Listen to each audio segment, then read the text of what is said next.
Never stay silent until someone finally fights for you. She never yelled. She never pleaded. She just sat there, a 56-year-old black mother in Eastview, silent while the town whispered behind her back, accused of stealing money from the church fund. No trial yet, but the verdict had already been passed in the grocery aisles, in Sunday pews, in text messages that began with, "You didn't hear this from me, but..." They said she forged checks. They said she lied. They said she always looked like the sneaky type. She said nothing until one day her son stood up and dropped evidence that silenced every voice in the room. But before we dive in, let me ask you something. How's your spirit holding up these days? You resting all right? Getting those check-in calls from your kids or just the "can I borrow" ones? I hope someone's listening to you, because today's story is about what happens when no one does, except for one person, and that one person changes everything. Her name was Lorraine Davis. She wasn't rich, she wasn't polished, and she sure didn't walk around trying to win anybody's favor. She had worked the church kitchen for 17 years, knew every child's birthday, packed extra lunches for the single mamas who were too proud to ask. But all it took was one anonymous tip, one doctored bank statement, and suddenly she became the woman who stole from Jesus. She didn't defend herself at the first meeting, didn't argue when they asked her to step down. She just packed her purse, held her coat in both hands, and walked out without looking back. But her son Malik, 23 years old, fresh out of community college, still working nights, he wasn't having it. "Mama, you want me to go in there and cuss them out?" Lorraine smiled, small and tired. "No, baby, cussing doesn't change minds, but truth does." She paused. "You don't have to believe me, Malik. Just believe the facts when you find them." And just like that, he started digging. Malik didn't know where to start. He wasn't a lawyer, wasn't a tech genius, just a young black man with a part-time job and a mother who refused to cry. But he knew how to pay attention and how to notice what people try to hide.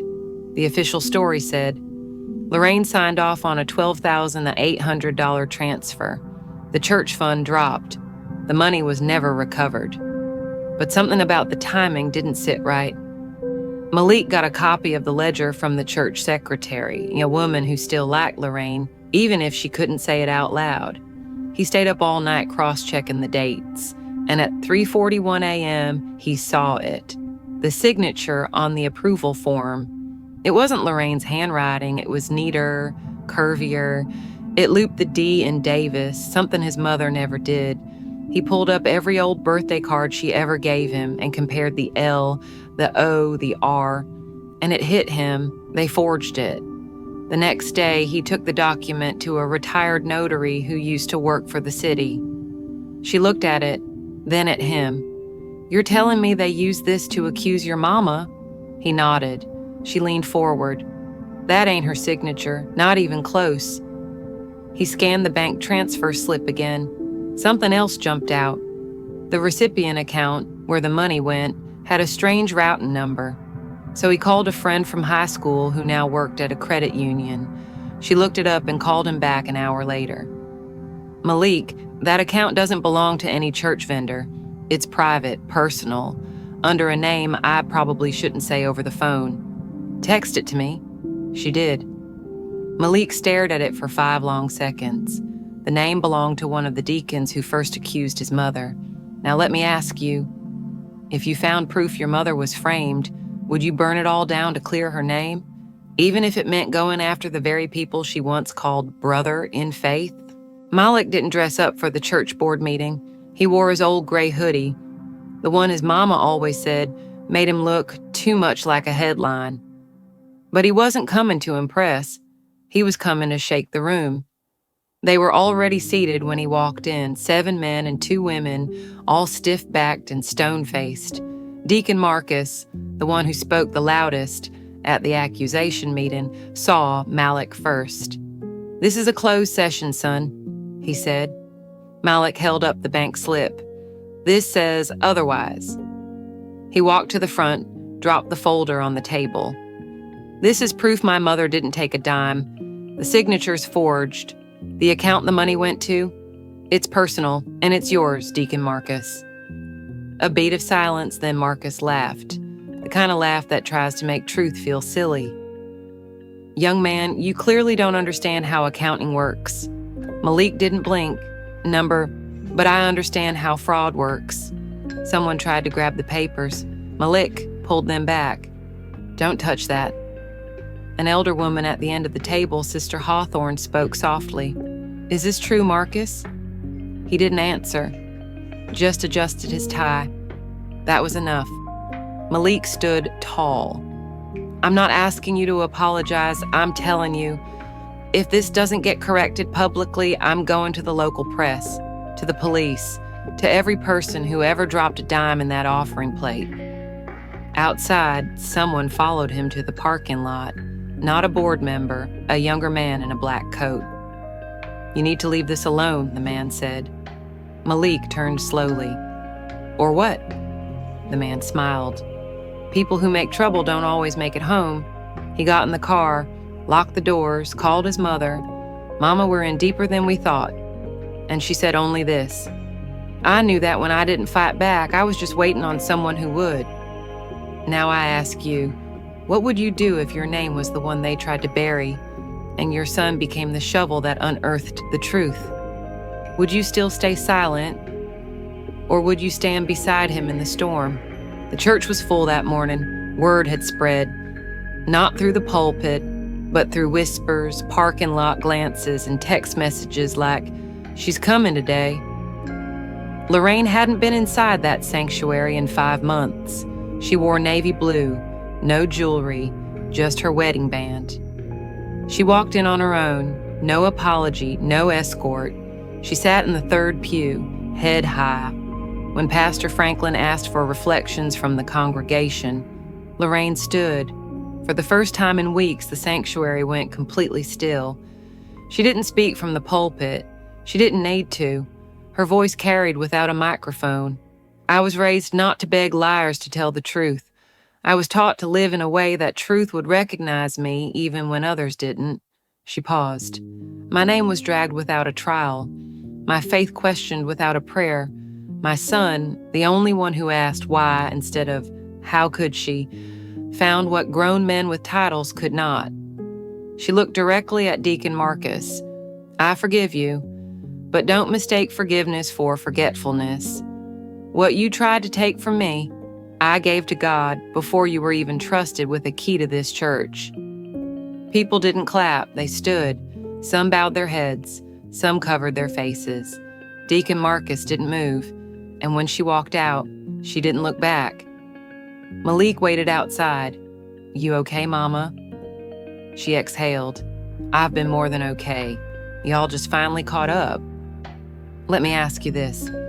What happens when the one they called guilty becomes the one they can no longer ignore? When a black woman stands without yelling and still shakes the ground beneath every lie ever spoken?" Malik didn't stop at clearing his mother's name. He knew better than to think Deacon Marcus had pulled this off alone. So he went back to the church, this time with a Freedom of Information Act request. He asked for every transaction related to the charity fund over the last 5 years. The secretary hesitated, but when she handed over the ledgers, she whispered, "Be careful who you show this to. Not everyone wants the truth fixed."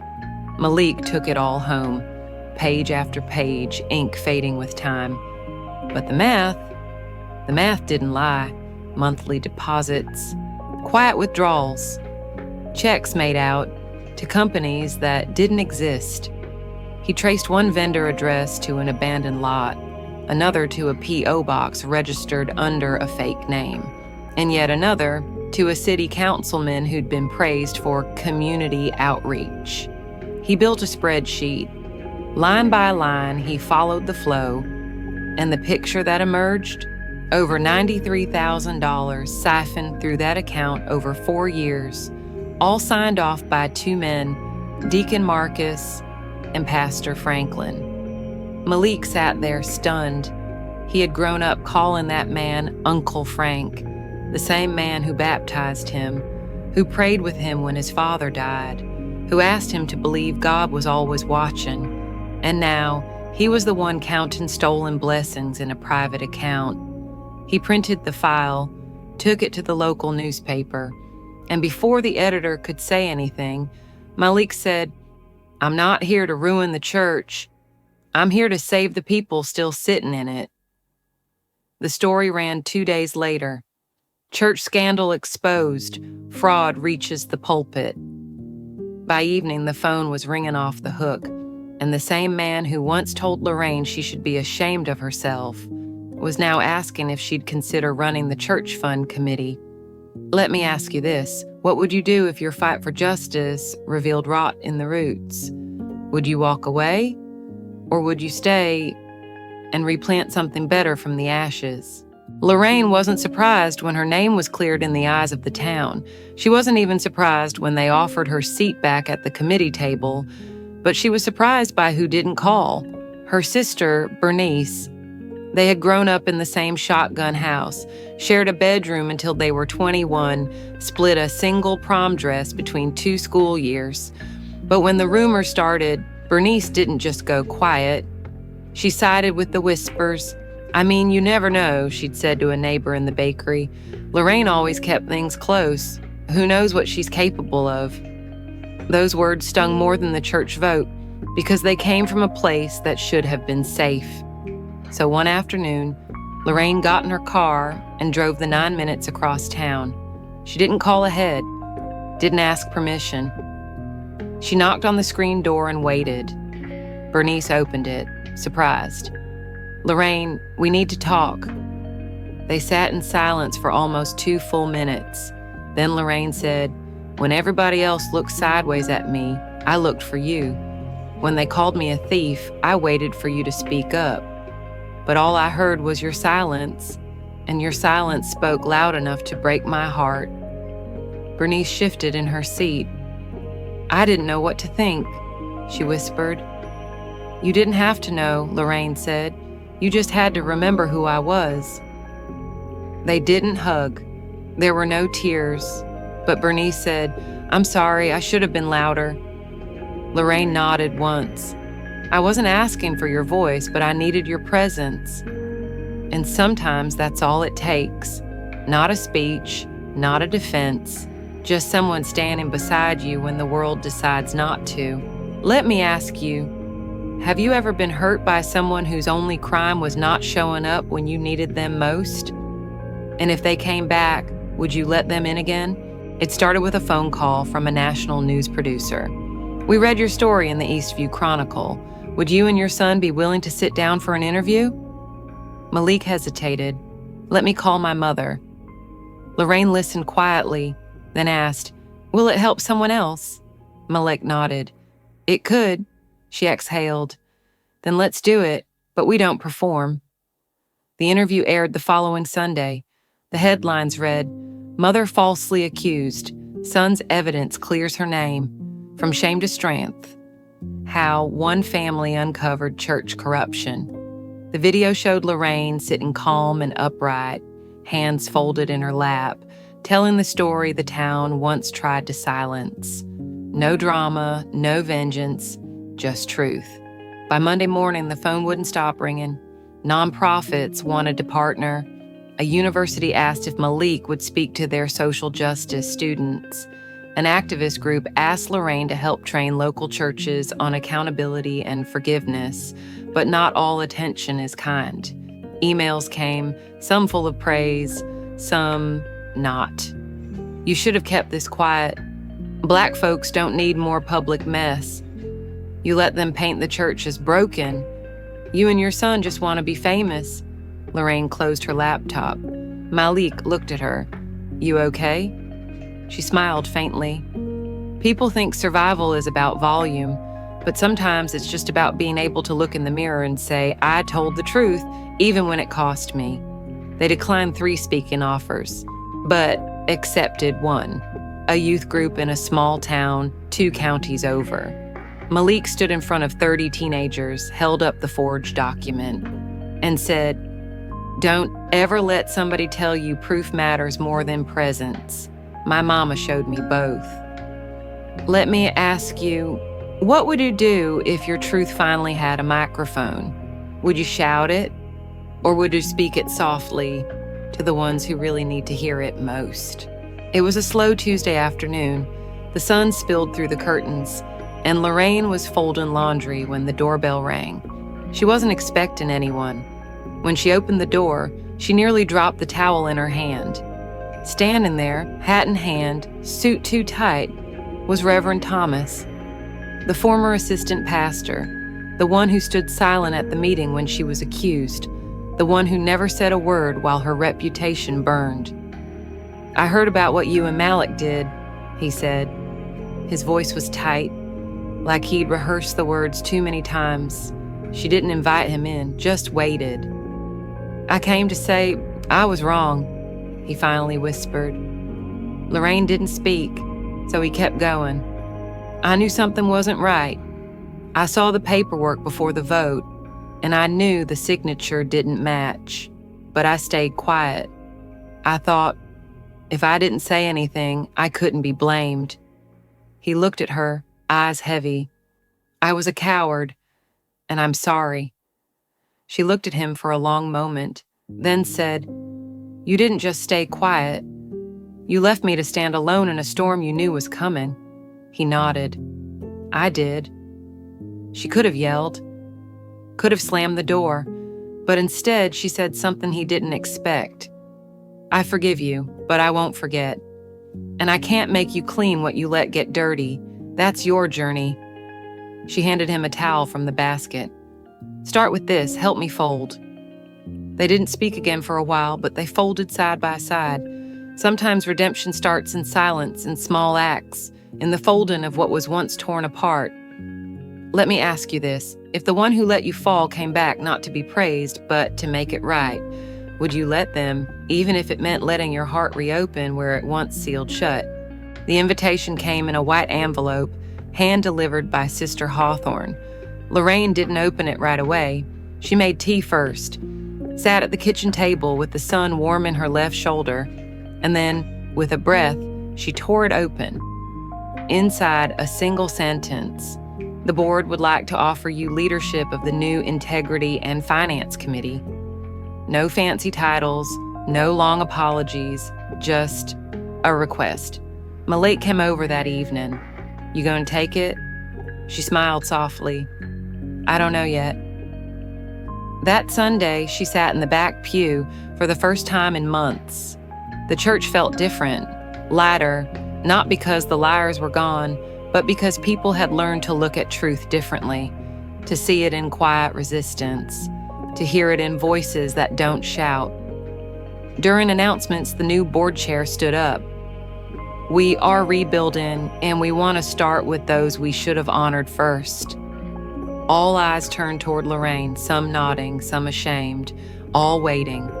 She stood, walked slowly to the front, and when she reached the microphone, she said, "I don't want the old seat back. I want a new table where no one's voice has to fight to be heard, where truth doesn't depend on titles, and where no mother is ever left to be swallowed by silence again."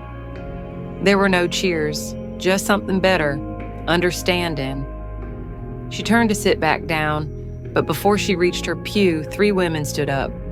Then 5, then a dozen, no words, just presence, just standing with her, because this time no one would walk alone. Let me ask you, if they asked you to return to the place that wounded you, would you rebuild?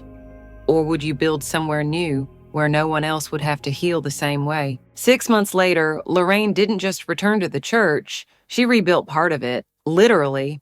A new annex, a modest room with folding chairs and open blinds, no pulpit, no hierarchy, just conversation. She named it the listening room. Every Tuesday night people came, some with pain, some with guilt, some just to sit near someone who had survived being erased. And Lorraine? She never preached, she never pointed fingers, she just listened, because she knew what it felt like to speak and have your words swallowed by the people who were supposed to protect you. Malik went on to start a nonprofit, teaching youth how to read financial statements, spot fraud, and trust themselves when adults say, "That's not your place." He said, "My mama taught me more than truth. She taught me how to be loyal to it, even when it's inconvenient." Lorraine didn't become famous. She didn't write a book. She didn't go viral. But in her neighborhood, when people pass her porch, they don't look away anymore. They say, "That's the woman who didn't flinch. That's the woman who made them listen. That's the woman who proved the whisper can shake the walls." And now I turn to you, my friend. Yes, you, the one who's still reading, still listening. Maybe you've been Lorraine. Maybe you've been Malik. Maybe you've been the one who stayed quiet when you should have stood up. Wherever you've been, what will you do now? Will you stand beside someone who's being blamed unfairly? Will you speak truth in a room full of comfortable lies? Will you say, "I believe you," when it's risky to say it? If this story made your chest tighten, if it made you remember someone, if it made you whisper, "That could have been me," then don't let it stop here. Like this post. Comment, tell us your story. Share it with someone who thinks they're alone. Subscribe to our channel, Black Women, because we don't just tell stories here, we reclaim them.